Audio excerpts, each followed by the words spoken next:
Oi, pessoal, eu sou o Kleber Fak. Olá, pessoal, eu sou Isadora Almeida. Olá, eu sou o Renan Guerra. Eu sou o Nick Silva. E no programa de hoje, um tema muito pedido: quando o indie era indie. A gente vai conversar sobre a origem do tema, a popularização, a apropriação das grandes gravadoras e como um simples rótulo se transformou em um estilo musical muito querido para nós quatro aqui, certo, meus amigos? Certíssimo. Mas antes, o que, Renan Guerra, que não tem rótulos? Antes você falou, esse tema muito pedido, pareceu o Rodrigo apresentador falando, vocês sempre pedem My Closet em detalhe. Ninguém pediu, o Kleber inventou esse tema. Enfim, mas para você que quer fazer pedidos, você tem que nos apoiar e nos seguir nas redes sociais. Então você pode seguir em todas as redes, @podcastvfsm, e pode apoiar no apoia.se/podcastvfsm. A partir de R$5 você pode fazer pedidos, você pode ver as figurinhas especiais que estão rolando no nosso grupo de Telegram com os nossos apoiadores, e você também pode assistir as gravações ao vivo, não é mesmo, Kleber? Exatamente, como a Gabriela Ramos, Francisco Bronze, Gabriel Oliveira, Fabrício Neri e Luiz Almeida, que será processado por ser um dos divulgadores das figurinhas. E eu amo que eles estão acompanhando a gente numa sexta-feira, porque nós estamos gravando num dia diferente. Eles são guerreiras cesteiras. Exatamente. Vamos falar sobre música, meus indies? Bora. Na prática, o termo é bastante simples. Indie vem da palavra inglesa independent, ou independente em português, e ele se refere a qualquer produto cultural, seja música, cinema, quadrinhos, jogos, literatura ou moda, que é produzido fora do circuito das grandes corporações ou das gravadoras famosas, no caso da música. Originalmente, o termo descrevia a forma como algo era financiado e distribuído, com registros do termo circulando desde os anos 40. A história das gravadoras independentes é fascinante porque elas sempre surgiram para dar voz aos que as grandes empresas, as majors, ignoravam.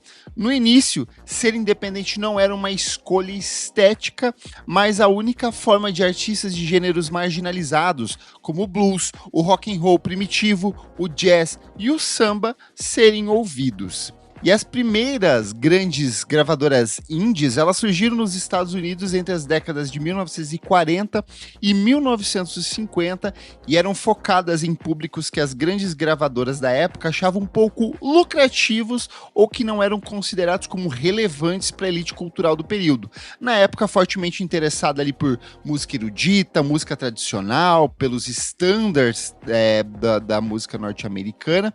E se você pensou em racismo, se você pensou em preconceito, era exatamente isso. Exato. Até quando a gente gravou o programa contando a origem do Grammy, o Grammy nasce justamente desse esforço da indústria da música em premiar, em presentear os artistas que eles consideravam como música de verdade. Então, o rock, o blues, era tudo coisa de gente marginal, coisa de gente preta, que eles não queriam presentear, né? Até o gênero como, tipo, black music, R&B, foram todas criados para colocar um guarda-chuva em tudo que era música, tipo, de preto, assim, era música dos negros norte-americanos, colocaram esse guarda-chuva e meio que virou um estilo por si só depois, né? Exatamente. Isso que o Kleber falou, acho que tem também uma questão muito latente de classe, né? Porque a gente está falando de pessoas não brancas, obviamente elas eram muito mais pobres, considerando todo um sistema aí que a gente entende de pessoas que foram escravizadas durante séculos, todo uma escadinha de problemas que vai chegando. Quando a gente pensa no início do século XX, você pensa para produzir um disco, para você gravar, para você entrar em estúdio, tudo custava muito, muito dinheiro. Então, obviamente, essas pessoas ficavam excluídas desses espaços, e esses espaços eram legados a artistas que eram considerados como lucrativos porque era um negócio caro. Então, a própria perspectiva de você pensar numa independência é você criar também uma rede de sustentabilidade para que você consiga existir e penetrar num espaço que é inacessível. E tem que lembrar que nos Estados Unidos também, nessa época, ainda existia a segregação racial, Segregação, né? exato. Então, assim, era tudo muito separado. Na verdade, ainda existe, né? Aqui no Brasil meio que também, né? Só não é mais autorizado por lei, né? Essa é a diferença. E como resposta, nós tivemos o surgimento de selos bem emblemáticos ali na época. Entre os destaques, a gente tem a Sun Records de 1952, que foi criada pelo Sam Phillips em Memphis, e é talvez a mais famosa porque foi onde Elvis Presley, Johnny Cash, Jerry Lee Lewis gravaram seus primeiros sucessos. Sem ele, o rock and roll como a gente conheceu poderia não ter existido ou teria se popularizado de uma maneira diferente. Então a gente já tá falando ali de um gênero marginalizado, mas que vem de uma segunda onda, que são desses artistas brancos que tinham contato com a música negra, se fascinaram com isso e quiseram explorar seus trabalhos de forma comercial.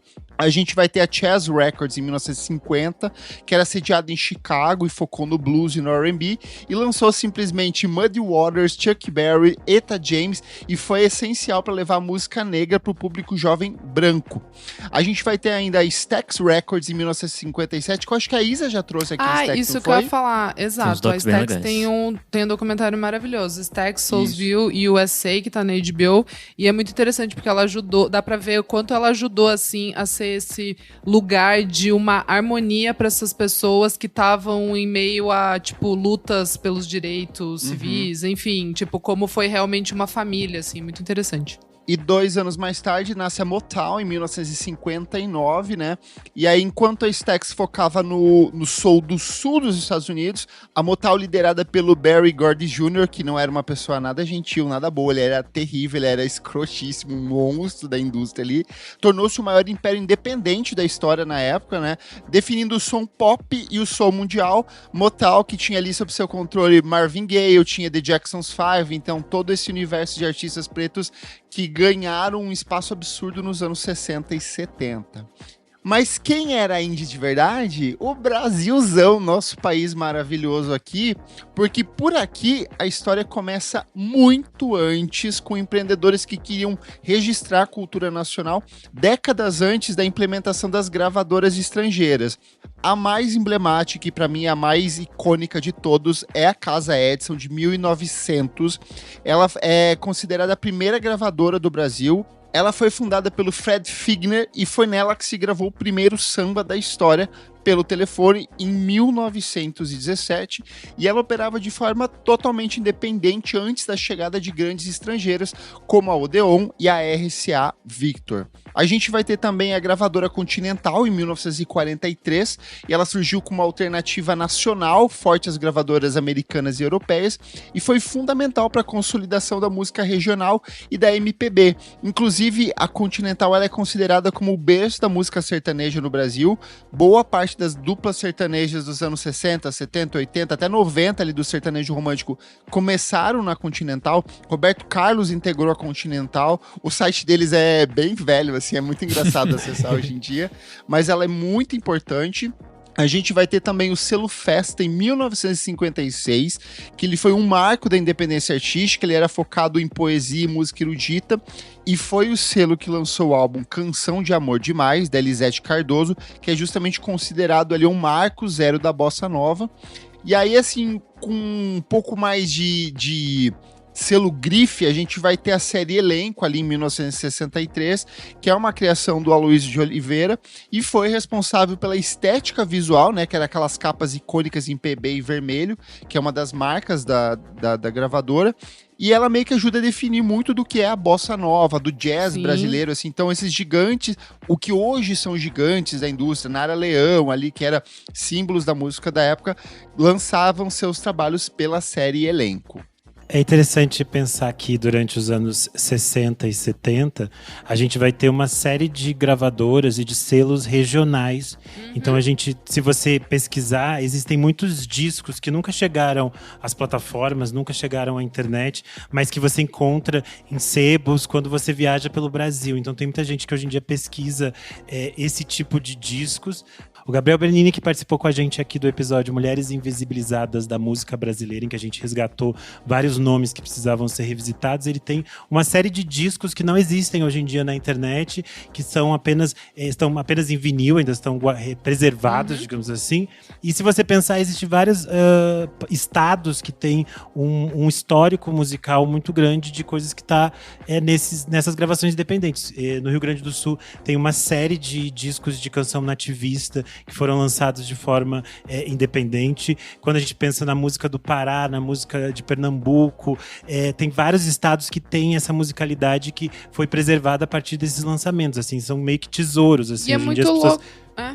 Desculpa de interromper, amigo, mas é que é muito louco pensar que distribuição, assim, pensando até nos anos 2000 ainda era difícil chegar... Ainda hoje, amiga. Ainda hoje, hoje ainda assim, exato. Por meio de internet é impossível praticamente. Mas imagina o que tinha desses selos, dessas, né, gravadoras ali pequenas, o tamanho do Brasil que não conseguia chegar nem para outras cidades, assim, deve ser, assim, realmente um tesouro. E daria um ótimo documentário, hein, pensando porque agora.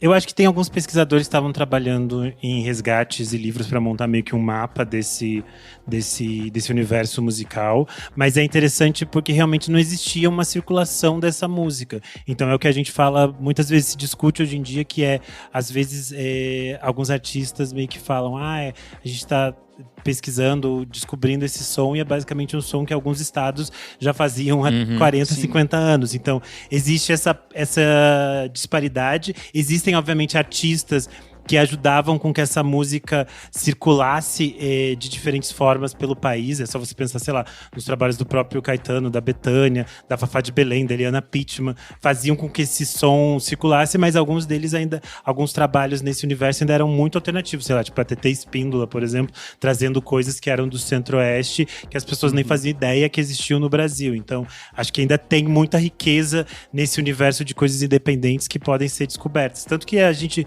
vira e mexe, tem algum disco brasileiro que é redescoberto, que é relançado. Até no final do ano passado, quando a gente gravou a lista dos melhores discos de 1975, parte da mítica que envolve ali o Pé Biru do Lula Cortez e do Zé Ramalho é porque ele era um disco lançado por um selo pernambucano. E aí, como boa parte das cópias se perderam numa inundação, meio que esse disco virou uma coisa mítica, clássica, um tesouro para os colecionadores de discos, né? Obviamente, quando a gente pensa num modelo de gravadoras independentes atuais, que muitas vezes são administradas por uma ou duas pessoas, muitos deles artistas que financiam tudo do próprio bolso ou contam com financiamento coletivo, ali o Dota e o Fará da Balaclava são duas pessoas, são dois sócios meio que gerenciando ali tudo, a lógica dessas gravadoras antigas independentes era bem diferente.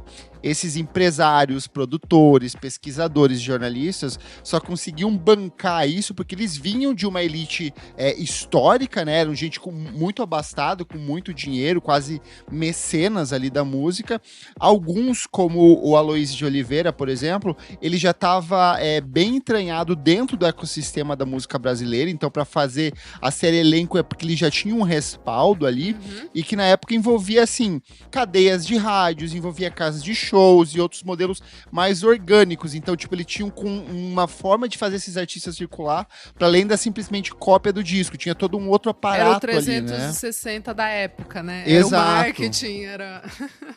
Não, mas é isso, né? Tipo, música só funciona com cena. E é todo esse ecossistema mesmo que a Isa tá brincando, mas que realmente é verdade de fazer circular, assim. Não adianta só gravar se não tem quem ouça, ou se não, sem formar público. Onde vai tocar ao vivo. Tudo isso é muito importante. Acho que sempre foi assim, né? O Aloysio, inclusive, gente, é o responsável por, planejar a carreira artística internacional da Carmen Miranda. Então, isso é muito legal. Não era Zé nada. Ele é o cara que revelou Tom Jobim, ele é o cara que ajudou a popularizar o Dorival Caymmi no sudeste do Brasil também, ajudou a colocar muita coisa dele pra jogo ali. Então, pra ele bancar um selo ali, tem que ter um respaldo, tem que ter um histórico, tinha que ter uma circulação muito grande ali. Então, uma realidade muito diferente da realidade atual. Hoje em dia, você pode ter o seu selo indie, trabalhando com um computador em casa, lançando suas coisas na internet. Tem muito músico que, por exemplo, nem faz show, só vive da comercialização de música online e tá tudo bem. São modelos diferentes, né? Mas e como que esse rótulo de indie, que antes era apenas uma nomenclatura de um modelo de distribuição, se transformou em um estilo musical que a gente gosta tanto? Como a gente sempre fala aqui no podcast, diferentes avanços ou mudanças de paradigma dentro da indústria da música dependem de rupturas tecnológicas. Então, enquanto as gravadoras anteriormente dependiam dessas estruturas enormes, equipamentos analógicos gigantes e um altíssimo custo de produção, né? Aquela lógica daqueles estúdios gigantescos com uma orquestra tocando ali dentro, assim, uma coisa que movimentava muito dinheiro, um Abbey Road, né? Isso que o Abbey Road não é tão grande quanto, tipo, algumas coisas muito maiores, né, que existiram ali. A partir dos anos 60 e 70, a gente passa por um gradativo processo de barateamento do modelo. Então, surgem estúdios menores, mesas de sons compactas, a possibilidade de registrar mais canais de áudio em equipamentos acessíveis, prensas de fundo de quintal. Os próprios artistas, antes dependentes do modelo dos estúdios, passam a montar seus próprios estúdios, abrindo espaço para que outros músicos criem suas obras. Então, tinha muito dinheiro circulando. Era muito comum que às vezes um artista assinasse um contrato com uma gravadora e o contrato era assim, olha, vocês vão financiar o meu estúdio e aí em troca disso eu garanto, sei lá, 10 discos para você no intervalo de 5 anos, sabe? Então você tem essa movimentação toda, um barateamento, uma nova circulação, novas possibilidades de gravar seus discos. E junto dessas mudanças que eram estruturais e tecnológicas, a mentalidade das pessoas também passa a ser outra, principalmente por os jovens artistas que passam a questionar. Será que a gente precisa de tudo isso? Será que eu preciso de uma orquestra dentro de estúdio para fazer o meu som? Será que uma guitarra, um baixo e uma bateria já não dão conta do recado, né? O próprio movimento punk, que a gente vai falar já daqui a pouco aqui, ele vem muito disso, assim, de ser uma resposta aos excessos do rock progressivo, tipo, eu não preciso ter 50 pessoas tocando numa composição, eu posso ali com vocal tosco, com uma guitarra, uma bateria e um baixo, às vezes só uma guitarra e uma bateria já faço o suficiente para fazer meu trabalho, sabe? Então, as pessoas começam a questionar se precisam de fato de todo esse dinheiro, será que precisa custar tão caro? Um disco custava o quê? $200 mil, $300 mil, $400 mil, era muito dinheiro envolvido na época, né? Mas é meio ambíguo, porque, sei lá, você escuta esses discos antigos que tinham muito dinheiro, né? Não tô falando de rock progressivo, mas tô pensando em outras logísticas. E você fica assim, nossa, que lindo você ter tanto dinheiro. Tipo, eu comprei uns discos da Maria Creuza, muito baratinhos, numa feira de vinil. E eu tava lendo os encartes e tem um que tem, tipo assim, uns 20 músicos, assim. Cada música tem uma coisa diferente. A qualidade da gravação é, tipo, muito absurda. A voz dela tá em lugares lindos. O encarte é, tipo assim, tudo muito luxuoso. E é, tipo, uma artista que não era vendedora de discos. Mas você fica assim, nossa, que lindo, né? Alguns artistas poderem ter esse acesso a determinadas coisas. Mas é lindo quando você... O próprio disco da Rosalía, que a gente conversou bastante ano passado, é isso, assim, tipo, como é bom você ver um artista que tem a possibilidade de bancar uma orquestra dentro de estúdio, né? A gente esquece o quanto isso é bonito também, né? E pensando, sei lá, que o outro ela fez, ela e o produtor, basicamente, né? Tipo, ela é o guincho, então essa é uma diferença muito grande. E você cria também uma logística de mercado, né? Você tinha artistas que trabalhavam nessas gravações, você tinha os bandas músicos de estúdio. Isso, músicos Aquele de estúdio. Crew que a gente chegou a falar do documentário aqui, é bem isso, assim, de músicos que eram só isso, assim, eles faziam isso da vida. E é interessante que no Brasil isso possibilita com que vários músicos que acompanhavam grandes artistas, eles lancem trabalhos independentes que a gente ama muito, porque eles tinham dinheiro que vinha desse trabalho que era seguro e eles podiam gravar outras coisas. Tipo Verocai. A galera do Azimuth nasceu assim. Até quando a gente tende para outros campos das artes, né? Hoje em dia a gente questiona muito o cinema, que não existe mais aquele filme de médio orçamento, né? Ou é tipo uma coisa muito grande e muito pequena. Porque antigamente esses filmes de grandes produções, essas grandes produções, financiavam um cachê bom para um ator, que depois ia financiar um filme médio ou um filme pequeno e meio que você começa a matar isso, né? Então, tipo, como a gente falou, essa questão da indústria, da distribuição, ela afeta todos os campos das artes de formas muito similares. Mas o que vem dessa simplificação toda aqui? Vem o movimento punk e seus pós-desdobramentos, surgem artistas que começam a revisitar a obra de veteranos como Velvet Underground, e estúdios e outros nomes mais obscuros que conquistaram espaço dentro das grandes gravadoras. Inclusive, começam a surgir lojas de discos especializadas nesse tipo de som mais obscuro, punk, marginal, underground, servido tanto de um ponto de encontro para novos artistas formarem ali suas bandas. Era muito comum antigamente, dentro das lojas de disco, as pessoas têm um muralzinho e colar, procuramos uma banda, um baterista, procuramos... Exato. Então essas lojas de disco mais marginais, obscuras, assim, B-side, começam a ficar esse ponto de referência tanto para quem quer conhecer um outro tipo de música mais alternativa, quanto para quem quer formar sua própria banda ali nesse espaço. E qual foi a loja de discos que em 1979 decidiu dar passo além e lançar seus próprios artistas? A Rogue Trade, que a gente vira e mexe e fala aqui. E quando a loja barra selo inglês lançou o álbum Inflammable Material da banda Stiff Little Fingers, o trabalho se tornou o primeiro álbum independente a vender mais de 100 mil cópias no Reino Unido. O sucesso logo despertou o interesse das grandes gravadoras pela música independente, e ali no final daquela mesma década, o estabelecimento das paradas indie no Reino Unido sinalizou uma crescente popularidade do movimento. A gente já falou várias vezes aqui como no Reino Unido eles são loucos por charts, eles são as gays dos charts primordiais, eles inventaram listas importam muito. Muito, e eles têm lista pra até tudo. Hoje. Tá lá a BBC, que tem, tipo assim, trocentos programas de rádio, com estações diferentes, com gêneros diferentes. Mas é que também porque eles gostam as muito listas disso. deles são muito melhores, né? São boas. Tem artistas tem muitos artistas que a gente gosta que só existiram. O único chart deles é alguma coisa UK. E é muito legal porque as listas realmente estão interessadas em coisas novas e diferentes. Então acho que isso é sempre válido. Exato.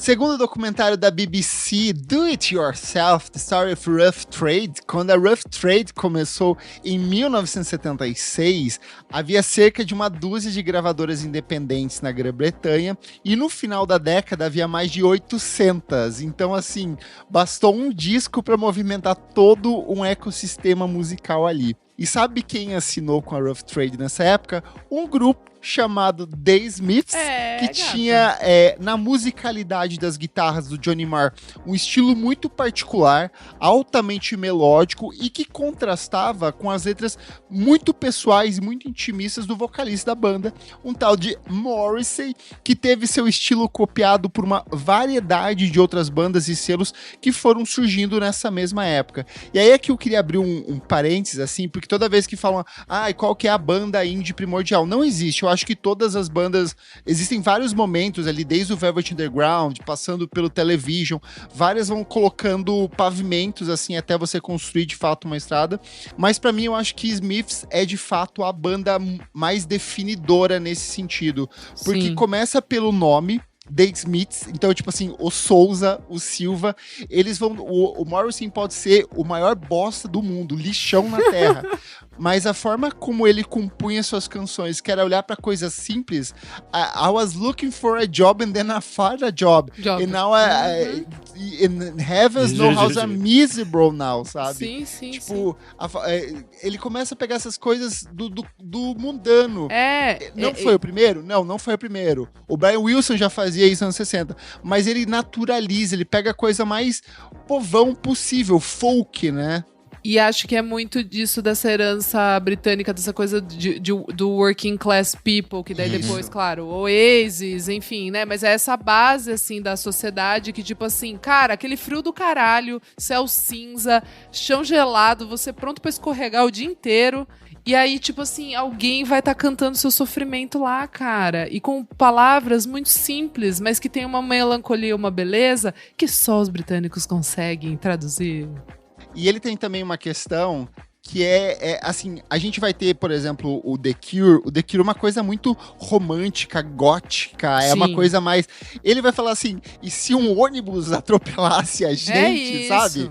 Ele vai pegar essas coisas do comum, mundanas, do popular, mundanas. E isso, assim... cai como uma luva pra essa galera, assim, na época, né? Gente, eu não entendo como eu não sou, tipo assim, letrada em Smiths, porque foge muito do meu personagem. É a base de tudo. Mas é que eu não, Amiga, eu acho não chatíssimo. sei. Eu não consigo. Dito isso, eu não gosto, tipo assim, eu não gosto, não consigo. Não é pra mim. Assim, eu gosto de algumas músicas, mas é que eu acho que pela minha skin era pra eu, tipo assim, sabe assim? Tipo, putz, Smiths, eu não...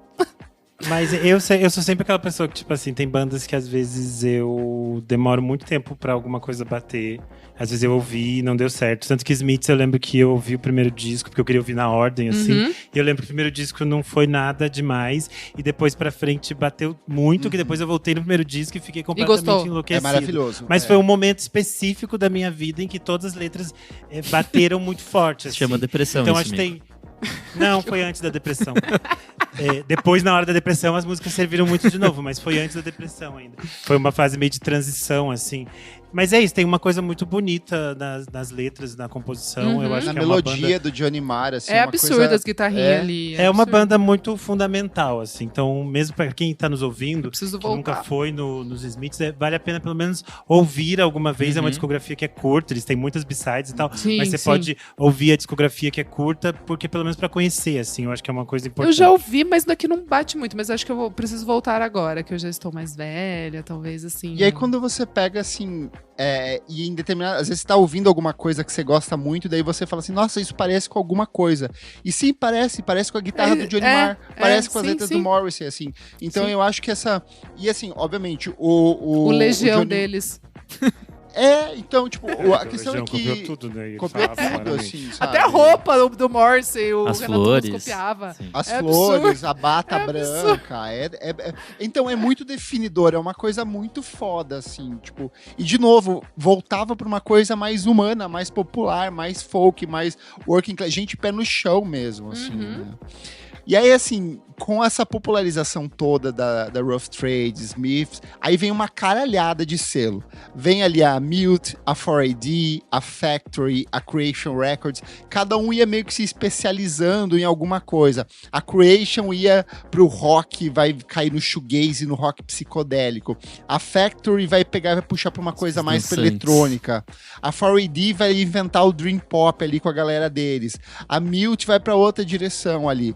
E o que acontece quando o público é apresentado a uma nova tendência, outros artistas e ouvintes começam a se inspirar nesse estilo e replicar em seus trabalhos? Você tem ali a consolidação de uma sonoridade e de uma estética indie. Então esse conceito do indie que a gente tem hoje se formaliza ali. Nesse comecinho de final de anos 70, começo de anos 80, as pessoas começam a replicar, e então começa a se entender o indie não mais como um rótulo, e sim como um estilo de vida, um estilo de musicalidade, um estilo de composição. Todo mundo começa a replicar.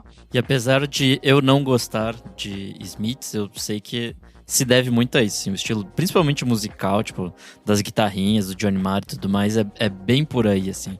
Tipo, todas as outras bandas são basicamente variações do Smiths nesse primeiro momento, e depois vai se criando outras coisas, igual o Kleber falou, tipo, com os outros selos vão se agrupando pessoas diferentes ali. Mas, de fato, o The Smiths foi fundamental, assim, nessa criação dessa estética. O Kleber falou que o indie é o estilo de vida, ficou parecendo aquelas páginas roqueiras. O rock não é um estilo musical, é um estilo de vida. Aquelas matérias da Capricho, sabe? Você conhece os indies? Não, mas ficou bem aquelas páginas de tiozão, assim. Eu não gosto de rock, rock é uma religião. Eu sou o rock. Bafo. E já que a gente tá falando muito de estética ali, entre o final dos anos 70 e início da década de 80, uma antiga publicação inglesa chamada, Isadora Almeida, New Musical Express, a nossa querida NME, que ela já existia desde o final da década de 50, ela começa a acompanhar essa movimentação toda, afinal era uma publicação de música semanal, então ela começa, você tem essa documentação em tempo real do que estava acontecendo ali, mas não satisfeita, e obviamente muito satisfeita com o dinheiro que estava entrando das vendas dessas publicações, ela decide lançar sua própria coletânea em um formato super popular, que era a fita cassete, apresentando ao público as novas tendências da música britânica. A primeira se chama C81, então era sempre o C, que era de cassete, e mais o ano de lançamento. E aí foi lançando ali, já na primeira edição, eles lançam uma banda chamada Primal Scream, que 10 anos depois mudaria tudo de novo na cena inglesa. Mas foi em 1986, com o lançamento da C86, que eles fizeram história.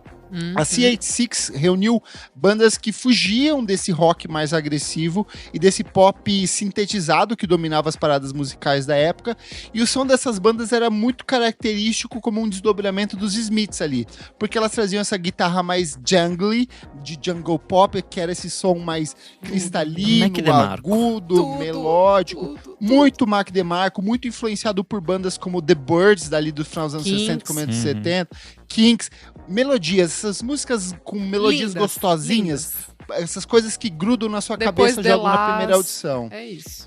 E aí, assim, essas bandas também valorizavam muito da simplicidade, elas tocavam de uma maneira mais simplista, então essa coisa elaborada ali do rock progressivo, não, a gente quer coisas mais simples, mais diretas, melódicas, vem muito do que é a base do twee pop ali dos anos 90, vem desse movimento todo, e as letras, mais uma vez, traziam essa questão da timidez, desilusões amorosas e dessa vida cotidiana. E aí, enquanto as estrelas do rock da época buscavam esses excessos, que a gente tá falando de anos 80, então, cabelões, ombreiras, neon, homens com cabelos e maquiagens, cocaína, loucura rolando. Excessos. A gente tinha umas bandas tipo The Pastels e Wedding Presents que iam para um lado de, vamos falar sobre pessoas comuns. Eles usavam casacos de lã, corte de cabelo tigelinha, eles usavam óculos de grau. Bem minimalista. E aí, assim, essa estética da timidez provou que qualquer pessoa meio que podia montar a sua banda. Então voltava pra coisa do do-it-yourself do movimento punk, mas ainda menos encenado, porque o movimento punk tinha uma... Sim, tinha uma força. Tinha uma estética... Até porque o Malcolm de confronto. McLaren, ele pega as roupas de assim. fetichismo da loja dele e usa nas pessoas. Depois a Vivienne Westwood, ela traz todo esse glamour. Tem uma coisa de querer mostrar, mas eu acho que essas bandas que você tá falando falam muito sobre inadequação. Eles se sentem, tipo, inadequados, weirdo, meio... Daí começa já também uma coisa dos geek ali, de coisa de gente, tipo, que é meio introvertido, enfim. E aí, quantas bandas que a gente não conhece que são assim? Belle and Sebastian, Weezer, vamos pegar Pope, aqui todo mundo. Daí eu acho que é... Vamos pro Brasil aqui, ó, pega tipo umas bandas terno rei em comercial, que agora eles usam um terninho, uma coisa, mas durante as bandas da balaclava toda era uma galera comum, gente com camisa de banda, com camisa suja, rasgada, camisa de botão, camiseta. Fedido.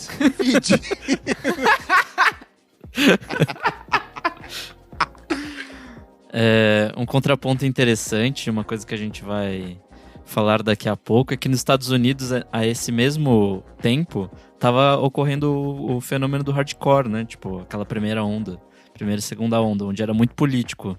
E também falava de inadequação e tudo mais, que a gente tá tratando aqui, mas de uma forma muito mais agressiva, muito mais punk, então... E fedida. E fedida também. Nos Estados Unidos, acho que... Enfim, todo o caldo político ali transformou essa música em outra coisa, assim. E também nessa linguagem do-it-yourself, de gravadoras minúsculas, às vezes você nem acha esses discos mais, assim. Às vezes requer muita procura, muita busca para achar esses discos clássicos aí.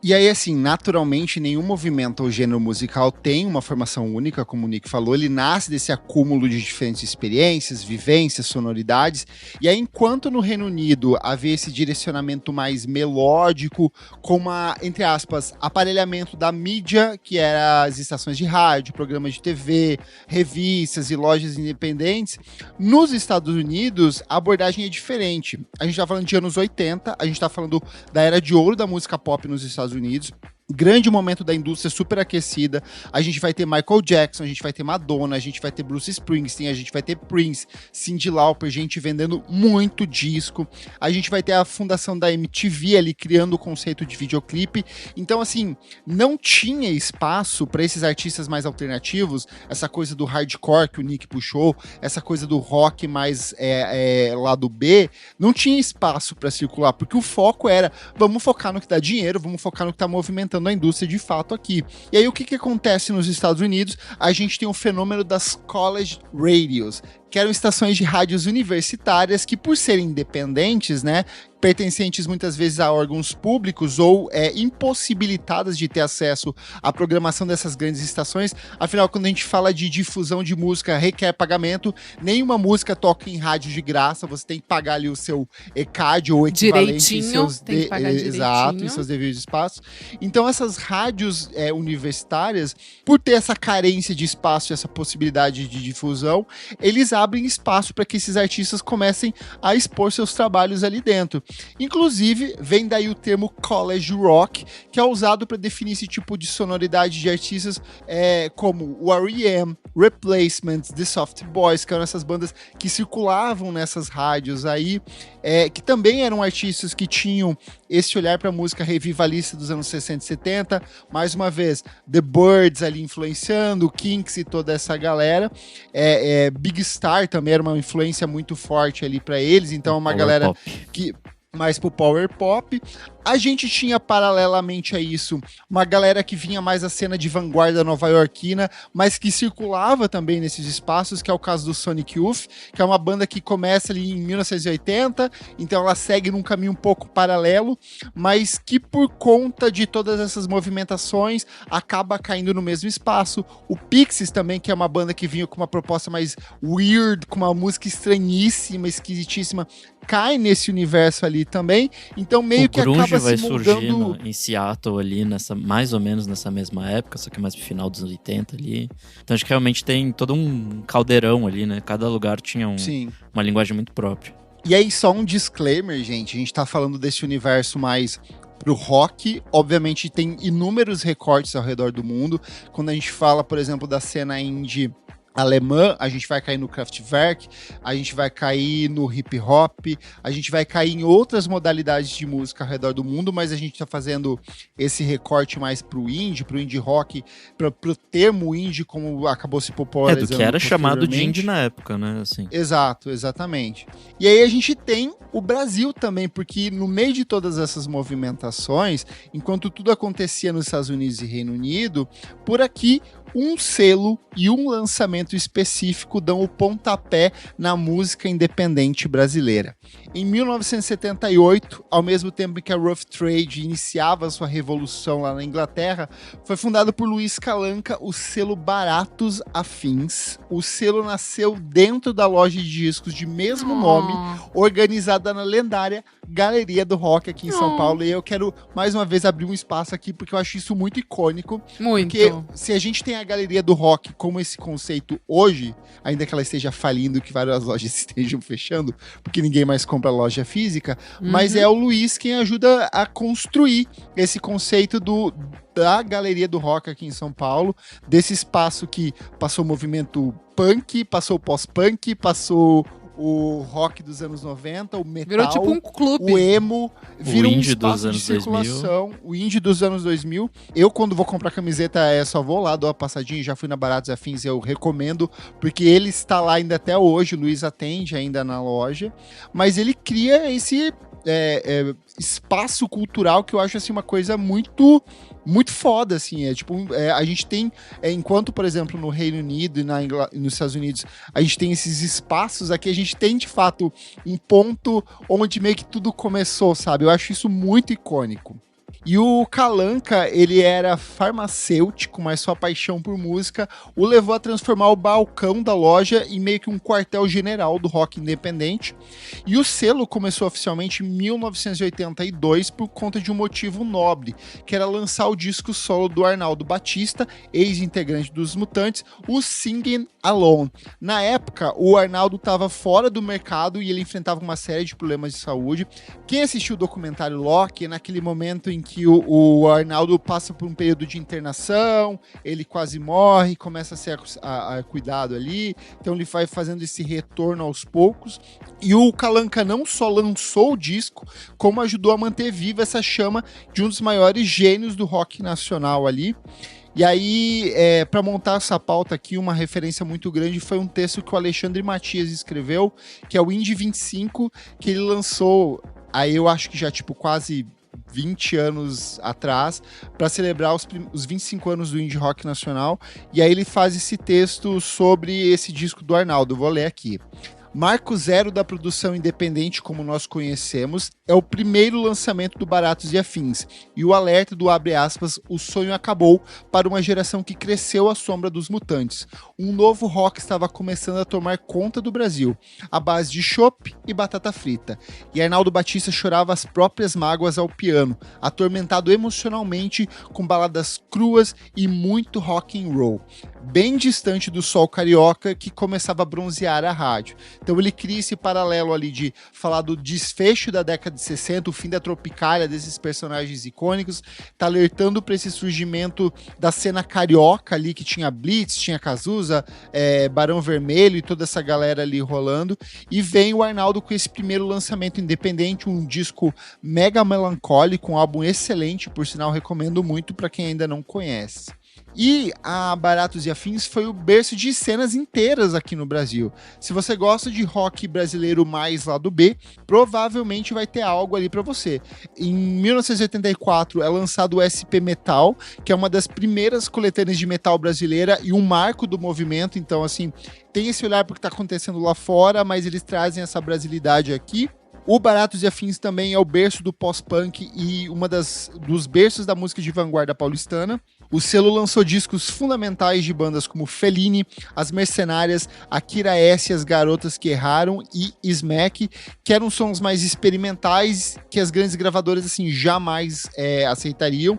Então, assim, mesmo as bandas mais acessíveis da época, tipo o Ira, ouvia as bandas lançadas pelo Baratos e Afins e traduziam de uma outra forma esse tipo de sonoridade. Então, era uma galera que circulava muito em conjunto nesse espaço todo. A loja Baratos e Afins é a mais antiga em atividade da Galeria do Rock.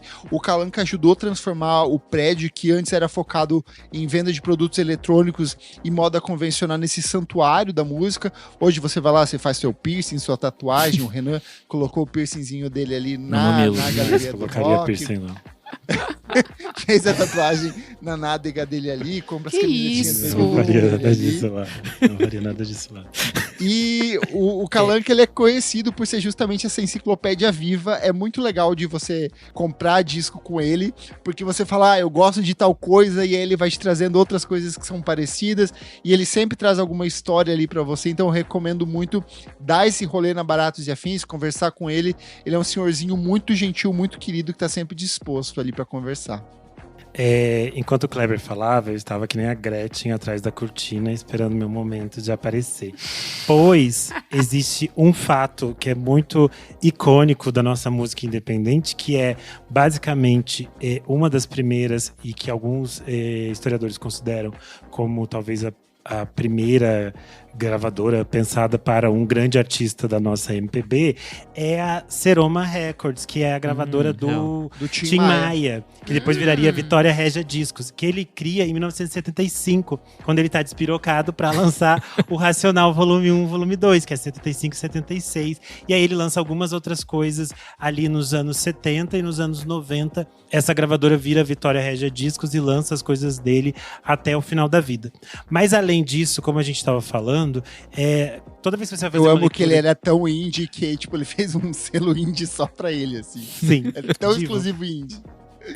Mas é interessante pensar, como a gente falou, que a gente está fazendo um recorte, você pode fazer diferentes leituras para você pensar a história da música independente, que se a gente pensar no final dos anos 70, em São Paulo, a gente tem o nascimento da Lira Paulistana, ela nasce no Teatro Lira Paulistana, mas ela se transforma em selo a partir de 1979. Ela começa com um disco de música instrumental, que é o Marcha sobre a Cidade, do Grupo 1, mas em 1980 ele vai lançar o disco de estreia do Itamar Assunção, que é o Beleléu, Leléu, Eu, que é um disco muito simbólico de toda a vanguarda paulista, e depois eles vão lançar vários discos importantes para a vanguarda paulista, como os discos do Grupo Rumo, do Premê, da Cida Moreira, do Ney Lopes, e várias outras pessoas vão gravar discos no Teatro da Lira Paulistana. Não necessariamente eles vão lançar pelo selo da Lira Paulistana, mas alguns artistas gravam ao vivo lá, como Cólera e Ratos de Porão, por exemplo. exemplo. O Summertime, da Cida Moreira, foi gravado lá.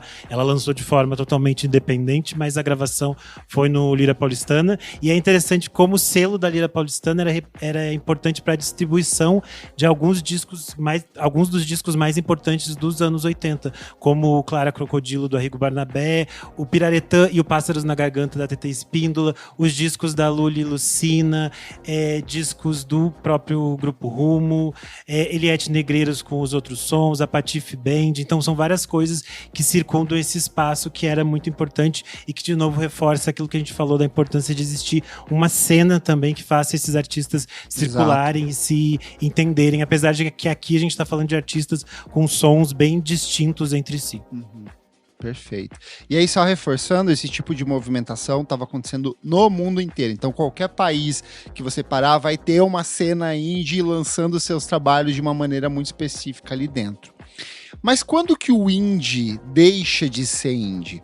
No final da década de 80, ao perceber que existia toda uma nova fatia do mercado que não era explorada e que foi construída pelos selos independentes ao longo dos últimos 15 anos, as grandes gravadoras não economizaram e passaram a assinar contratos milionários para ter acesso a esses artistas sob seus controles.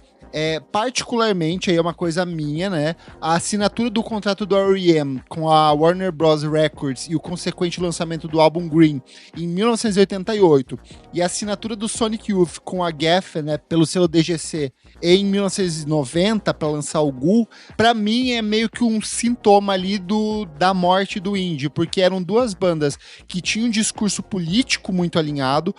O Sonic Youth, né, ali com a King Gordon e o Thurston Moore, eles sempre tiveram essa questão política muito forte carregada na banda, o R.E.M. pelo Michael Stipe também. Então, assim, assinar com uma gravadora grande era meio que fazer parte do sistema, sabe? Deixar de ser essa contraparte, essa resposta e fazer parte dessa movimentação toda ali. Inclusive, essa tomada de decisão deles, que eram nomes muito importantes na época, o R.E.M. vinha desde o começo dos anos 80, o Sonic Youth também, acaba levando outras bandas a assinar. O Dinosaur Jr. vai assinar, então, tipo, várias outras bandas vão falar, porra, vamos ganhar um dinheirinho. Esses caras que são referência estão assinando, né? Vamos nessa, sabe? Eu acho que tinha uma...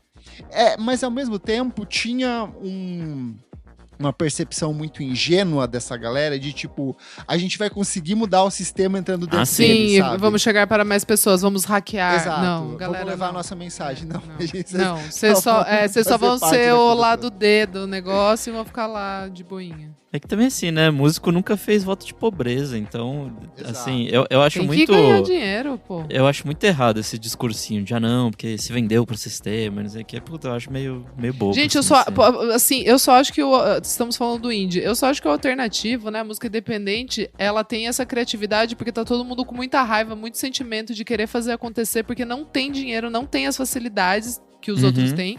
E por isso que, sei lá, quem é do mainstream hoje em dia e tem muito dinheiro, às vezes faz umas coisas flat pra caralho, porque... Joga com a indústria, né? E porque eles, tipo assim, mano, sabe assim...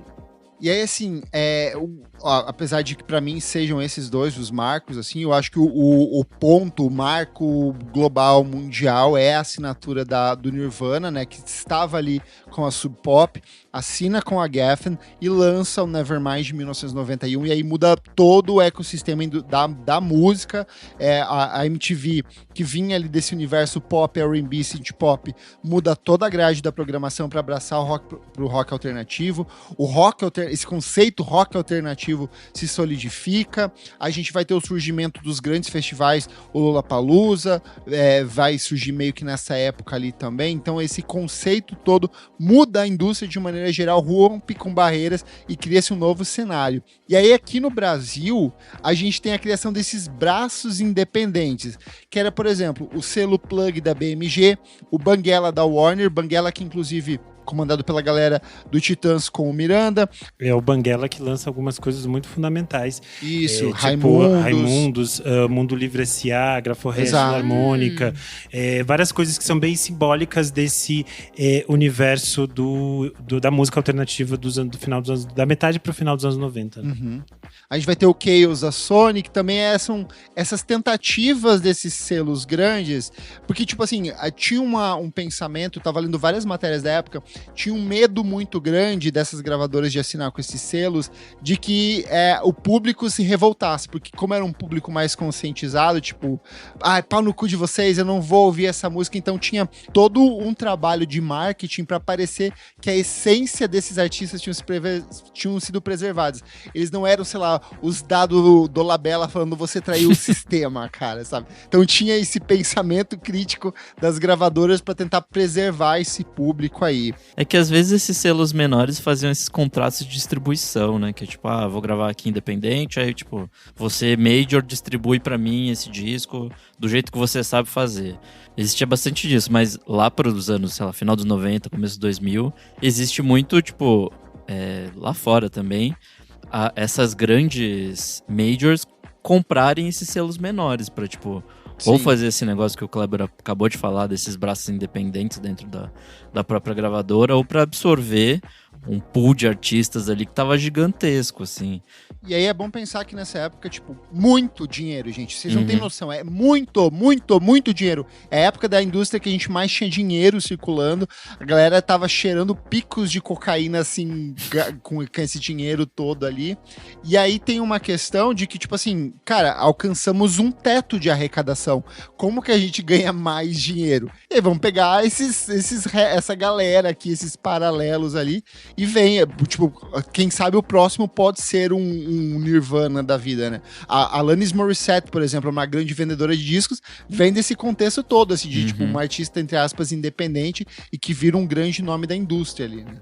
A gente falou desse cenário brasileiro dos anos 90 e é muito interessante que a virada do século vai meio que modificar tudo isso, né? A gente vai ter o nascimento da Trama, a gente vai ter toda uma movimentação de artistas independentes e a gente vai ter a movimentação que eu acho que é, para mim, a mais simbólica de todas, que é grandes artistas, dos grandes medalhões fazendo movimentos. E acho que o movimento mais simbólico é em 2001, quando a Maria Bethânia rompe com a BMG e ela lança os seus novos discos pelo selo Biscoito Fino, que acaba se transformando num selo muito importante, muito grande, porque é o selo dela e do Chico Buarque até hoje, e é o espaço que ela encontra para poder trabalhar de forma mais livre. E aí, de novo, e a gente volta lá para aquilo que o Kleber falou no início. Existe, obviamente, por trás pessoas que tinham dinheiro e grana para fazer essas coisas se sustentarem, mas é muito interessante porque o selo Biscoito Fino vai dar espaço para vários artistas que, com a mudança de rota das gravadoras, foi perdendo espaço. Então a Miúcho, Francis Haime, a Joyce Moreno, vários artistas foram migrando para Biscoito Fino. E depois, em 2004, 2005, a Gal assina com a Trama. Então acho que também é um momento muito importante, porque são duas das nossas maiores vozes fazendo esses caminhos, se conectando com outras logísticas. E daí depois o resto é história. Mas criando essas comunidades, né, que é muito legal, tipo, selo, gravadora, que até hoje todo mundo usa sacolinha, bolsinha.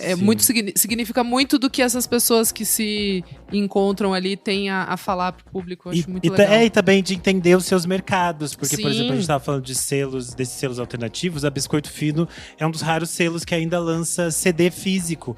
Porque eles sabem que o público desses artistas gosta de comprar CD. E eles conseguem fazer essa logística, essa distribuição, que é, tipo, super legal para esse público. Total. E aí, assim, a gente tem, como o Renan, a Isa, o Nick falaram, a gente tem vários movimentos diferentes interpretações sobre esse conceito de indie nos anos 90, 2000, 2010.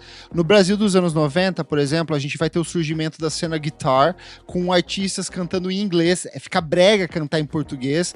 Então tem toda uma distribuição de fanzines. Tem essa criação de selos como o Midsummer Madness, que são importantíssimos. Nos anos 2000, a gente tem o surgimento da internet como esse agente de distribuição. Então a gente tem os artistas voltando a ser indie, tipo, galera que para assim, tipo, vou eu lançar no meu site e você baixa aqui se eu você vou fazer quiser. Tudo. E a criação de milhões de selos nessa época, né? Tipo, surgiu assim, pipocou em tudo que é lugar. Cada artista tinha seu selo. Aí nos anos 10, a gente vai ter um surgimento de novos selos independentes de peso. A gente vai ter a Balaclava Sava Records, a gente vai ter a Risco, a gente vai ter o Geração Perdida, então são novas estruturas. E aí, assim, tudo isso é pauta para outros programas. A gente vai parar aqui nos anos 90, porque eu acho que cada uma dessas cenas merece só a cena dos anos 90, pra mim, dos fanzines, da Midsummer, dessa galera tipo Pin-Ups, Pelvis, essas bandas mega B-side que odiavam Rai, que odiavam a cena sorocabana dos anos 90, uma coisa tipo absurda. Manchester, então, assim, a gente vai parar aqui, porque rende outros programas, mas eu acho que até aqui a gente consegue entender esse conceito de indie, de onde que veio, o tipo de sonoridade, o quanto isso se perdeu hoje dentro do Spotify, por exemplo, porque hoje você vai lá na seção indie e, assim, todos os artistas que estão lá, a maioria não é indie, são artistas de grande gravadora, que usam da estética, que usam da sonoridade, mas que no fim das contas a essência do ser independente é aquele negócio, todo artista independente é indie, mas nem todo indie é independente hoje em dia. Então a gente encerra aqui. Acho importante só reforçar aquilo que o Kleber falou antes, que esse programa tem um recorte específico. A gente tá falando conectado aí com esse universo de indie rock. Até dá pra fazer depois outros programas pensando em artistas independentes. Rap. Por outros caminhos. Mas é que a gente escolheu esse caminho. Até o pop vai encontrar caminhos alternativos pra se promover. Sim. E a gente pensou nesse caminho especificamente porque tá conectado muito a esse gênero que se surgiu, que é o indie rock, que a gente fala até hoje. Então acho que esse recorte é importante pra gente pensar isso. A gente abriu outros caminhos que podem se expandir, mas acho que ficou bem claro dentro desse cenário, ficou bem coeso. Estamos muito sérios, muito jornalistas. Eu amei essa pauta, Klebers. Arrasei, arrasou modéstia à muito. parte, arrasei. E viva a música independente. Vamos pro próximo bloco do programa. Não paro de ouvir. This Friday, I love him. Whatever our souls are made of, his and mine are the same. experience the greatest love story of all time. Why did you leave me? Why did you betray your own heart? A film by Emerald Fennell. Heathcliff. Kathy, Margot Robbie, Jacob Elordi. kiss me and let us both be damned. Wuthering Heights. Original songs by Charlie XCX. Only in theaters Friday. Experience it in IMAX. Rated R. Under 17. Not admitted without parent.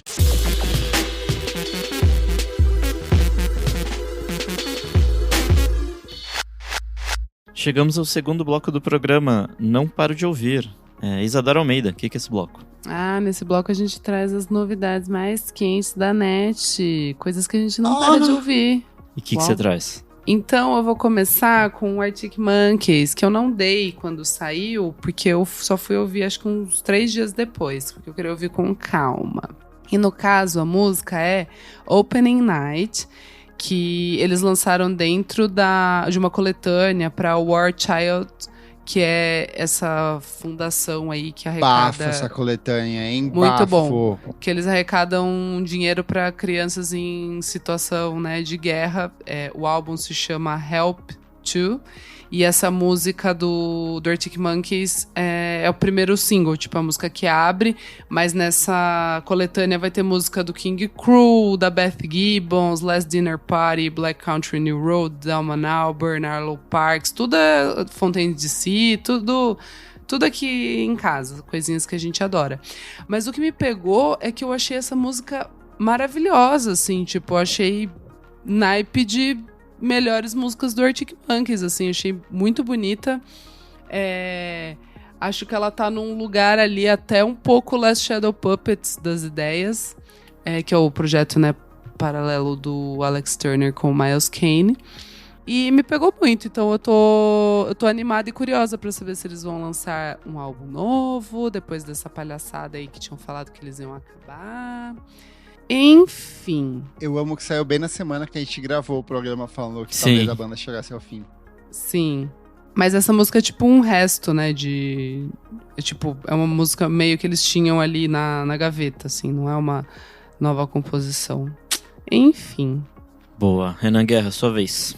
Bom, eu venho com alguns singles. A gente já tinha falado por aqui do Sex Existential da Robyn, mas agora a faixa ganhou um rework assinado pela Arca. Eu achei um grande bafo. Sex Existential é a música mais provocativa que causa ódios nas pessoas, mas gosto da minha Robyn causando tensão novamente. A Mitski, que tá preparando Nothing's About to Happen to Me, lançou mais um single. a I Will Change For You. Eu achei muito, muito bonita essa faixa. Eu fiquei realmente muito viciado nela. O clipe eu achei lindos. Muito bonito. Eu achei, tipo assim, uma coisa jazz para nós, mulheres alcoólatras, que precisamos pedir desculpa para o marido. Uau! Não sei que você tá rindo, Nick, porque é sério. O assunto é sério aqui, tá? O assunto é sério. Ó, lavação de roupa suja ao vivo aqui do casal. É babado, é babado. Quem tá preparando o disco novo é o Guri Assis Brasil, que tem um trabalho solo, mas também toca na banda do Otto. Ele tá com um novo projeto sob a alcunha de Animal Invisível. Ele vai lançar um disco cheio que chega em abril, que vai sair pelo selo nova-iorquino No Blue. E ele já apresentou 2 faixas, que são faixas instrumentais. Uma se chama Didi e a outra se chama Dendê. Eu gostei da história da faixa que se chama Didi, porque ele tava na casa do Didi. O Didi, no caso da antiga MTV, não o Didi sem o Renato Aragão. Não o Mocó, o nosso Didi.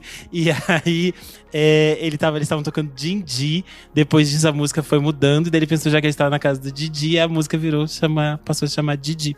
Mas enfim, são faixas instrumentais, acho que vão mais pra esse lado do jazz. Achei as canções bem bonitas. Então, até o momento tem Didi e Dendê, mas tem que procurar como Animal Invisível. O single do ano passado foi maravilhoso. O Nick já deu algumas dicas. O Nick já tinha citado aqui. Eu acho que ele citou o Didi. E o novo é Dendê.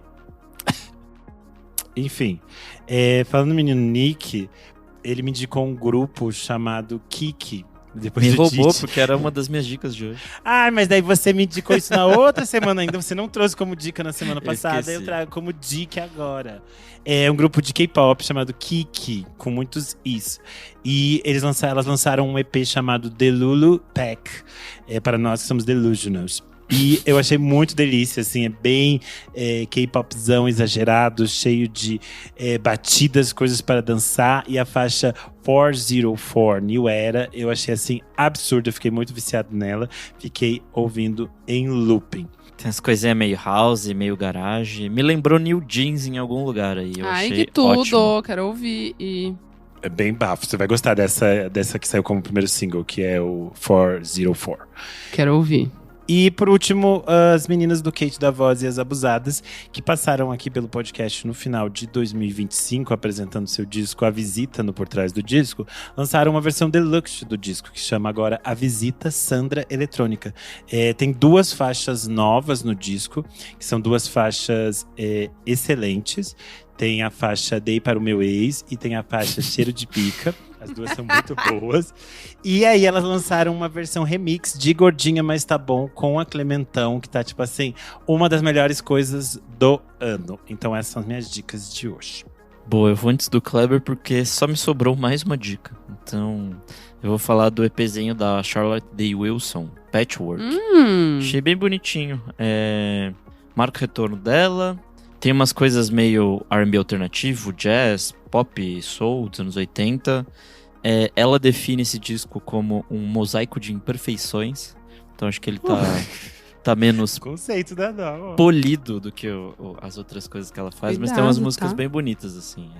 Ela sempre manda muito bem. E acho que essa é mais uma prova aí de que ela é muito boa. Mesmo quando ela... Não sei se não se esforça tanto, acho que não é essa a premissa, mas é quando ela não pole tanto as arestas. Mas enfim, é muito bom. Vai lá, menino Kleber Fak. Poeteiro. Não tenho nem dica depois dessa poesia que ele fez aqui. Que isso? Nossa, linda quebrada. Vamos lá. Seguindo pelos singles, Pedro Lanches lançou mais uma ótima canção, chama Adesivo, uma parceria dele com a Ima. A gente já havia recomendado o single anterior e volta agora com essa faixeta que sai pela Matraca Records, Dream Pop de primeiríssima qualidade. Eu achei muito bom. Freako, aquela banda que todos nós gostamos aqui, com exceção do Renan, anunciou um novo álbum de estúdio, Something Worth Waiting For. Saiu no dia 24/4 pelo selo Ato. É o primeiro álbum da banda desde Where We've Been, Where We Go From Here, de 2024. E eles lançaram essa canção que se chama 7 Degrees. Lembrou muito Beatles pra mim. Tem a produção do John Congleton, que é um cara sempre disputadíssimo aí no meio dos produtores estadunidenses. E estou bem ansioso pra esse disco. Dua Saleh é uma cantora e compositora sudanesa radicada nos Estados Unidos. Ela vai lançar o novo álbum de estúdio dela, Of Earth and Wires, sai no dia 15/5 pela Ghostly International. E ela lançou 2 canções, Flood e Glow, ambas em parceria com o maravilhoso Bon Iver, que ele é R&B retorcido, tortinho, Muito do jeitinho que a gente gosta. Broken Social Scene, uma das minhas bandas favoritas da vida, anunciou o primeiro disco de inéditas deles em 9 anos. Nossa. Remember the Humans, sai no dia 8/5 pela Arts and Crafts, que sempre manda os e-mails deles pra mim em espanhol, porque eles acham que o Brasil fala em espanhol. Agora Mas eles vão eles aprender lançaram... depois que o Tem que Bad Bunny aprender. fez show. Eles anunciaram o disco e lançaram essa canção que é Not Around Anymore, bem Bem boa. gostosinha. Discos, meu Deus, isso aqui é um bafo, Renan Guerra. Mandy Indiana com Mandy Indiana. Ah, é verdade, Eu já todo havia mundo falando disso. recomendado o disco anterior E aí? e agora eles voltaram com esse novo álbum. Cara, Eu preciso ouvir, tá na minha pedrada. lista aqui. Tá na minha lista Ai, também. Tudo. Eu acho que assim, o fato dela cantar é um grupo anglo-francês. Então eu acho que o fato dela cantar em francês talvez diminua um pouco do impacto das letras. Uhum. Mas é um disco bem pesado, fala sobre alerta gatilho aqui, gente. Fala sobre situações de abuso sexual e de um estupro que ela mesma sofreu. É um disco bem pesado, fala sobre esse pacto silencioso dos homens em se proteger em situações de assédio contra mulheres. É um disco de industrial rock bem intenso, com uma Quero carga muito assim ouvir. absurda. A imagem de capa pra mim é uma das melhores capas do ano já, porque ela é uma sobreposição de ossos, nervos, carne e outros elementos ali. O disco anterior, que é o de 2023, é o I've Seen a Way, que eu recomendei aqui, e eles voltam agora com esse disco assim, que sai pela Sacred Bone Records, e tem singles incríveis como Magazine, Cursive e Sico, que é uma parceria com Billy Woods, que é outro rapper que a gente recomenda bastante aqui. Muito bom. Rat Boys com Singing to the Empty Chair. O Rat Boys é um grupo que eu conheço assim há bastante tempo, mas nunca me impactou de fato. O último disco deles, que era de 2023, assim, foi o que mais me chamou a atenção. Mas sabe quando dá aquele ponto de virada, assim, que a banda fica, tipo, muito foda, fica muito boa? É esse disco novo. Tem produção do Chris Valla, que é ex-integrante do Death Cab for Cuties. E quem gosta de Waxahachie, quem gostou do último disco do Wednesday, vai de cabeça nesse indie rock com elementos de alt country, indie pop, assim, emo, muito, muito bom. Daphne, projeto paralelo do Dan Snaith, do Caribou, lançou um novo álbum, chama Butterfly. A gente já vinha recomendando alguns dos singles desse disco, assim, e o disco todo tá muito bom, uma pegada prontona para as pistas. E por último, nos discos, Joshua Shukimia Crampton, que eu vim falando ano passado bastante, que é uma das metades do Los Tutanaka, lançou um novo álbum que se chama Anata. Ele é um disco dedicado a uma cerimônia andina tradicional, mas que vai para essa proposta bem maximalista, experimental, que é bem característica das obras dos irmãos Crampton. Gostei demais, uns estudos barulhentíssimos de guitarras aí, então coisas boas nessa semaninha. É isto, Nick Silva. Bom demais. Então vamos para o terceiro e último bloco. Você precisa ouvir isso.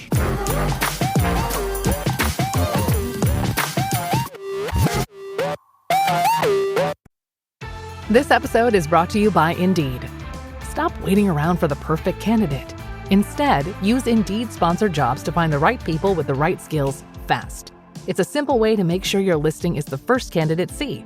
According to Indeed data, sponsored jobs have 4 times more applicants than non-sponsored jobs. So go build your dream team today with Indeed.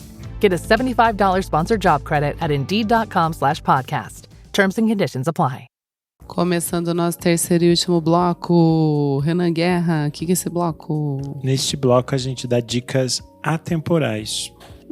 Acho que temos você traz? uma coletiva aqui hoje, não temos? Eu não tenho nada com você.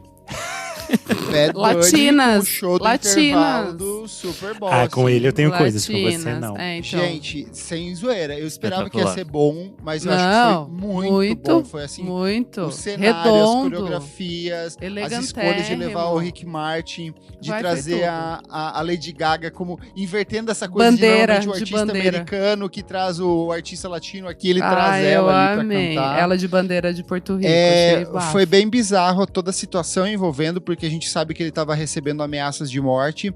tanto que é o motivo de ele não ter levado ninguém junto com ele pro Grammy. Ele foi sozinho, ele gastou tipo milhões de dólares com esquema de segurança, ele tava com colete à prova de balas, tanto lá quanto nessa apresentação aqui, tanto que tem a cena da Lady Gaga vindo cumprimentar ele no Grammy, e ele leva um puta susto, assim, porque ele tava muito tenso, a família dele tava sendo ameaçada, ele tava com medo de que rolasse uma coisa meio Charlie Kirk ali com ele em algum momento. Mas eu acho que apesar dessa tensão toda que ele estava vivendo, foi uma das apresentações mais incríveis da história do Super Bowl, assim. Foi uma das maiores... Foi a maior audiência.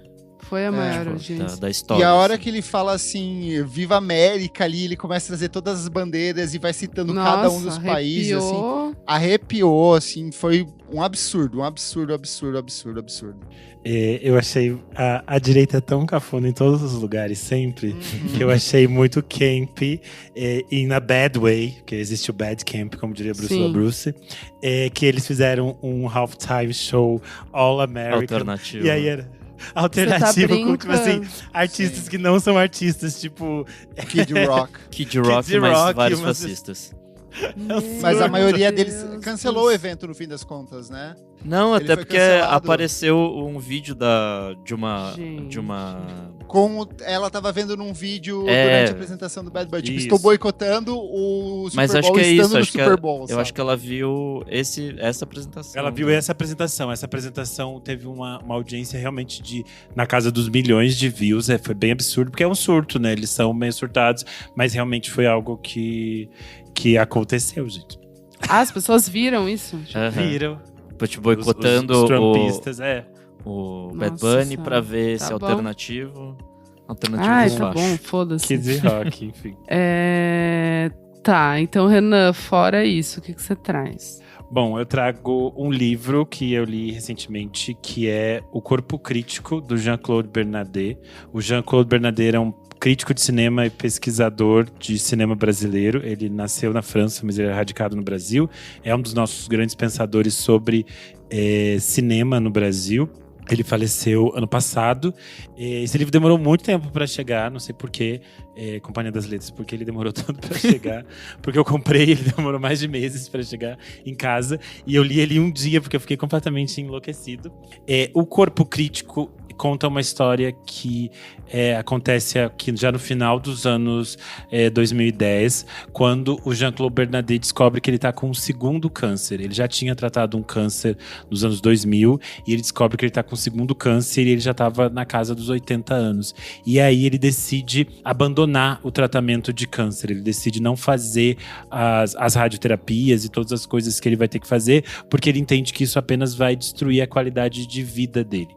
E aí o livro vem com duas histórias, que vem os textos que formam O Corpo Crítico, que é o livro mais recente dele, e junto vem a edição completa do livro que ele escreveu nos anos 90, que se chama A Doença, Uma Experiência. Porque nos anos 90 o Jean-Claude Bernardet descobre que ele vive com HIV/AIDS e ele narra nesse primeiro livro toda a experiência dele em relação a lidar com essa doença em plenos anos 90. E aí, nesse meio que segundo livro, ele vai tratar sobre como lidar com o câncer a partir dessa perspectiva de ser alguém que já passou por todas essas outras coisas. Eu acho que é um livro que dialoga muito com outro livro que eu já indiquei anteriormente aqui, que é o da Susan Sontag, que é A Doença como Metáfora, que ela própria narra a experiência dela com o câncer e a AIDS e suas metáforas, que ela fala sobre a pandemia nos anos 80. A escrita do Jean-Claude Bernardet é muito mais pessoal, então acho que quem gosta desses livros de autoficção, como, sei lá, o Edward Louis ou a Annie Ernaux, vão gostar bastante, porque é realmente tudo em primeira pessoa, da experiência pessoal dele. Mas o livro funciona meio quase num fluxo de consciência, assim. É como se ele estivesse conversando com a gente na mesa do bar e contando toda a história dele, porque que ele decidiu abandonar o tratamento. Enfim, é um livro curtinho, mas muito bom, que foi lançado pela Companhia das Letras, O Corpo Crítico, Jean-Claude Bernardet. Kleber? Seguimos com Big Brother, né, gente? Semaninha de eliminação da Sarah aqui, todo mundo votando. Vamos concentrar os votos do CPF único nessa semana aqui. Perdemos a nossa equivóloga, eterna equivóloga, aqui mais uma vez voltando para repetir os erros da edição anterior dela. Vai fazer falta, Sarinha? Vai fazer, mas nossa, tava insuportável ver essa mulher falando aquelas risadas dela assim também. Mas, fora isso, quero trazer aqui um anime que comecei a ver, Jujutsu Kaisen, Nick Silva. Eu quero ver esse também, gosta, tá na minha lista. Amigo, eu fiquei enrolando com preguiça de todo mundo gostar e é simplesmente maravilhoso, assim. É um baita shonen com pegada espiritual. Vou ler a sinopse aqui. Jujutsu Kaisen acompanha um mundo onde maldições nascem do medo e do ódio humano, ameaçando a vida cotidiana de forma brutal. A trama gira em torno de Yuji Itadori, um estudante que se envolve com feitiçaria ao ingerir o dedo amaldiçoado de Sukuna, uma entidade extremamente poderosa. O anime é surtado, assim, ele é muito bem animado, ele é violentíssimo, tem sangue, coisas decepadas e tudo mais, mas ele tem um senso de humor muito bom. Acho que tem a primeira temporada na Netflix, o restante tá no Crunchyroll, e eu adorei, assim, fiquei obcecado. Eu terminei Demon Slayer, tudo que tinha de anime, agora tem que ver os filmes que vão sair até 2029, então estou focando em Jujutsu Kaisen. Põe na sua lista de coisa maluca pra ver o Dan Dan Dan, é um que tá na minha também. Parece divertido. Tá na minha lista, eu vou terminar Jujutsu e vou ver esse que também tem na Netflix.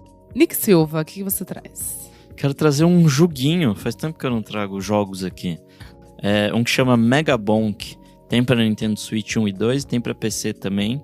É uma coisa meio Survivor, assim. Tipo, você tem que sobreviver num ambiente 3D. E você fica atacando automaticamente seus oponentes. Só que começa a vir hordas e hordas e hordas de inimigos. E aí você tem que, sei lá, abrir baú, ficar nos santuários pra ganhar uns power-up. É muito divertido esse jogo, é muito viciante, assim. Eu já passei das 50 horas jogadas. Ainda não consegui... Ainda não consegui liberar tudo que tem pra liberar nesse jogo. Enfim, eu tô achando divertidíssimo, assim. Ele é meio tosco de propósito, tem umas piadas nos nomes, assim. Como diriam os jovens, é uma coisa meio brain rot. Enfim, eu estou achando engraçadíssimo, é muito divertido, é muito viciante. E é baratinho, assim, é um jogo indie, eu paguei acho que, sei lá, R$15 na Steam. Então, jogue que é muito bom. E vai lá, Isadora, sua vez. Gente, eu já trouxe aqui que eu estou apaixonada pela novela das 7, Coração Acelerado. Não trouxe, pode falar. A novela das Agrogel. Gente, vamos lá. Agrado Garcia, uma cantora e compositora talentosa, batalha para conquistar uma carreira de sucesso. João Raul se torna grande astro sertanejo e usa suas redes sociais para procurar a garota do passado. Tá bom, bem ruim esse resumo aqui, mas beleza. Gente, eu tô adorando a nova novela das 7. Eu até falei pro Renan. Quem escreveu é a Isabel de Oliveira e a Maria Helena Nascimento. Direção de Carlos Araújo. E os atores... Eu tô amando o casting. Tipo, eu tô achando que tá dando... O elenco é muito bom. O elenco é muito bom. Tem a Isadora Cruz, o Felipe Bragança, que tá um gato. A Isabela Drummond, que tá ótima. A Gabs, Leandra Leal, Daniel de Oliveira, Letícia Spiller, o Tomás Aquino, que tá um bafo. Tipo assim, putz... A Isabela Drummond é, tipo assim, absurdo, gente. Porque ela tá absurda. Emulando todos esses conceitos Sim. de influenciadoras meio golpistas, assim. Não vou citar nomes aqui pra não ser processada. Mas Sim. ela faz coisas, assim, iguaizinhas. E ela absurdo. faz isso com muita seriedade, assim. Num tom que, tipo… Como se essa personagem realmente se levasse a sério. Porque essas influenciadoras se levam a sério. Se levam a sério, E o sotaque que ela faz de Goiás é muito bom. Todas as pessoas que são da região falaram muito bem da atuação dela. Então estou confiando nessas pessoas. Mas eu também estou gostando muito da novela. É muito divertido. Eu tô adorando. Gente, assistam, porque olha, só bomba. Acho meio curioso que tem uma música que fica na minha cabeça. Além da música de abertura da Ana Castela, que fica muito na minha cabeça. Ele falou que seu... acabou. Fica ali. Só que aí tem outra música que fica na minha cabeça, que é As Cowgirl. Porque ela é tipo assim, ela é Icona Ela é um Pop. plágio de Igona Pop, descarado. Mas não é coisa? Não, amiga, não é. É tipo um plágio mesmo. Eles nunca falaram sobre isso. Tem vários vídeos na internet já das pessoas falando sobre, tipo, os limites do plágio, essas coisas. Por causa eu tinha disso. certeza que era. Não é, porque eu também fui procurar. Não é. Eu achei que era tipo um sample, não é. Mas Gente, é Ask a Girl igual, tipo, igualzinho Icona Pop. Tô em choque. Enfim, e a trilha é muito boa. Tipo, tem uma pitada ali que é tipo fã, assim. Tipo, eles conseguiram… Beyoncé, do Cowboy Carter. Tem Beyoncé, tipo, ai, gente, eu tô, tipo, apaixonada pela novela. É tudo. Que bom, graças a Deus. Porque eu tô odiando Três Graças. Desculpa, Tá errada. Desculpa. Eu tenho que acabar a gravação que eu tenho que ver Três Graças daqui a pouco. É isso. Que hoje é bafo. É isso, gente. Comentários referentes à última edição do nosso podcast, número 390, comentando o Grammy 2026. Comentário aqui do Rodrigo Laurentino, ele falou: acho que o Renan quebrou o recorde de quantas vezes fala a palavra importante em um episódio do podcast. E aí o Tibério respondeu em cima, muito simbólico. Quando você não sabe falar, você fala importante, né, gente? Tem que celebrar. Importante. Matheus Salles comentou: avisem que Justin Bieber é lavagem de dinheiro. Uau! Avisei. Comentário do Kleber, que não sou eu, mas também tem barba, ele falou: só vim pela FKA Twigs. Sávio comentou: coelhão in the house. Conejos. E aí, pra fechar aqui no Instagram, o Raiz Santorini comentou: um bloco só do Kleber comentando BBB. Nunca esperei, mas depois do marketing de milhões com os The Hives falando de BBB, vou estar aceitando. Eu fiquei muito passado que o Hives assiste muito BBB. Não, mas não deve ser. Não é possível. É por causa eu acho do que eles Brasil que deu certo lá. Mas eu acho que eles leram antes, não é possível. Tipo, não é possível. Eu acho que eles decoraram, tipo… Eu não sei, mas todas as coisas que eles fizeram no Brasil, eles estavam se divertindo muito. Sim, Os vídeos deles passeando na cidade, achei tudo muito divertido. Eu prefiro pessoas que vêm pro Brasil e se divertem criando coisas. Não quero saber se é verdade ou não. Eu só sei que o vídeo era engraçado, então… Eu sou @KleberFac em todas as redes sociais e você também acompanha meu site, musicainstantanea.com.br. Eu sou @Almeida Dora e é isso. Eu sou _Renan Guerra em todas as redes. Você lê meus textos no Screen Anel e toda sexta-feira no Substack. Eu sou @Nick Silva nas redes sociais e é isso aí. Não esquece de seguir a gente nas nossas redes sociais, @podcastvfsm em tudo. Siga a gente na sua plataforma de streaming favorita, avalie, curte, comente, que a gente sempre gosta de ler. E se puder, seja um de nossos deliciosos apoiadores. Por apenas R$5 por mês você tem acesso a esse programa, ouve outros com antecedência, participa do nosso grupo fechado para assinantes e participa aqui das gravações ao vivo, como o Vinícius Correia, Leonel Moura, Pedro Coelho, Fabrício Neri, Tuane Malman, Luiz Almeida e Pedro Coelho. Muito obrigado pela sua audiência e até a próxima. Tchau, tchau, tchau, tchau, tchau, tchau, tchau, tchau, tchau, tchau, tchau.